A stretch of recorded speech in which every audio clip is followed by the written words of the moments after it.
Guys, क्या आपको पता है कि नोएडा शहर का निर्माण एक आपदा के चलते हुआ था? जी हाँ गाइस, आप ठीक सुन रहे हैं। ये बात है साल 1976 की, जब देश आपातकाल के दौर से गुजर रहा था और तब इंदिरा गांधी के बेटे संजय गांधी और उनके साथी नारायण दत्त तिवारी हेलीकॉप्टर से लखनऊ से दिल्ली जा रहे थे। तभी उन दोनों ने हवाई यात्रा करते समय दिल्ली की सीमा के बाहर यमुना किनारे खेतों का इलाका देखा।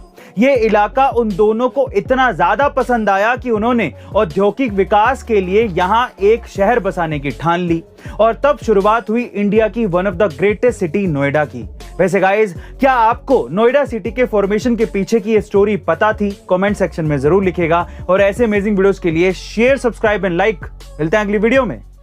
गाइस, एक बार सुभाष चंद्र बोस ने अपने जन्मदिन पर यह तय किया कि वो अपने वजन के बराबर सोना आजाद हिंद फौज के सैनिकों को दान करेंगे और उस दिन नेताजी को पूरे 80 किलो सोने से तोला गया था। लेकिन दुर्भाग्य से उसी साल जापान में एक प्लेन दुर्घटना में उनकी मौत हो गई, जिसके कुछ सालों बाद जापान सरकार ने नेताजी का सारा सामान, जिसमें वो 80 किलो सोना भी शामिल था, वो उस समय की नेहरू सरकार को सौंप दिया था। लेकिन जब मोरारजी देसाई की सरकार आई तो उन्होंने नेताजी का वो सामान चेक किया तो उसमें सिर्फ 11 किलो ही सोना निकला, यानी कि नेताजी का बाकी सोना गायब था। और जब मोरारजी सरकार ने इसकी जांच की तो पता चला कि आईएनए के 2 मेंबर्स राममूर्ति और एसए अय्यर ने नेहरू सरकार को कई बक्से सौंपे थे, जिसमें काफी मात्रा में सोने के जेवरात थे।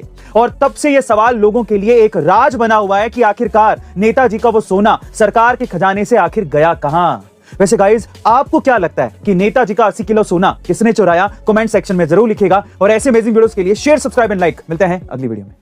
गाइस, ये बात है उस समय की जब देश को आजाद हुए 10 साल भी नहीं हुए थे, लेकिन देश भर में भाषा के आधार पर राज्यों के बंटवारे की मांग बढ़ने लगी थी और इसके केंद्र बिंदु थे गांधीवादी विचारों को मानने वाले आंदोलनकारी पोटी श्री रामुलु। लेकिन गांधी विचार के हिसाब से तो महात्मा गांधी जी का यह मानना था कि देश पहले से ही धर्म के नाम पर बंट चुका है। अब भाषा के आधार पर भी राज्य बनाने से देश की एकता और अखंडता को नुकसान पहुंचेगा।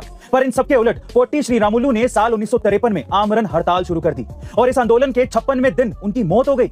उनकी मौत की वजह से देश भर में हिंसक आंदोलन शुरू हो गए। हिंसा बढ़ते ही जा रही थी और इसी हिंसा के चलते सरकार ने साल 1953 में आंध्र प्रदेश को देश का पहला भाषा आधारित राज्य घोषित कर दिया था।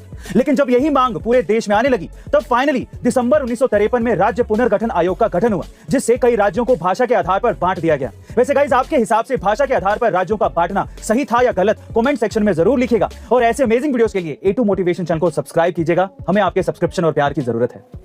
गाइस, क्या आपको पता है कि 5G इंटरनेट किसी विदेशी वैज्ञानिक की देन नहीं है, बल्कि एक भारतीय की देन है? जी हाँ गाइस, फादर ऑफ साइंस कहे जाने वाले हमारे ग्रेटेस्ट साइंटिस्ट जगदीश चंद्र बसु ने ही हमें 5G इंटरनेट टेक्नोलॉजी दी थी।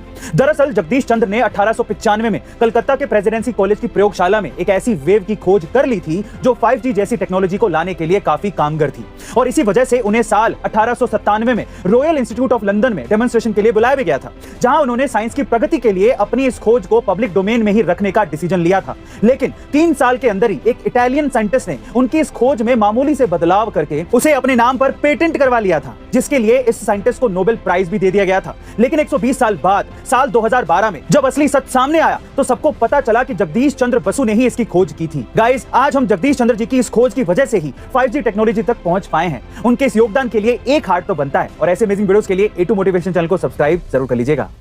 गाइस, क्या हो अगर आपको 54 डिग्री के तापमान में रहना पड़े? सोचकर ही हालत खराब हो गई ना? जी हाँ गाइस, ये वही तापमान है जिसकी वजह से कैलिफोर्निया के जंगलों में भीषण आग लग गई थी और महीनों तक ये आग बुझी नहीं थी।